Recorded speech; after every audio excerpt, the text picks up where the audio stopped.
เราจะสังเกตได้ง่ายๆว่าคนรอบตัวเราเป็นโรคไอกลได้ยังไงคะ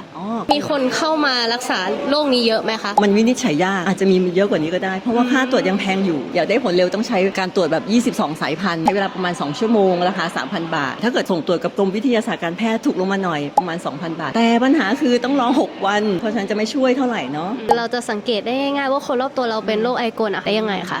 สังเกตไหมเวลาเราไออ่ะคือการหายใจออกเวลาเราไอแล้วเราจะหายใจเข้าใช่ไหมถ้าเราหายใจออกอย่างเดียวแล้วไม่หายใจเข้าจะไอแบบก็คือแบบว่ามีช่วงหายใจเข้าแป๊บเดียวมันก็เลยทำให้ต้องสูดหายใจเข้าไปลึกๆพอหายใจเข้าไปลึกๆในเวลาสั้นจะเกิดเสียง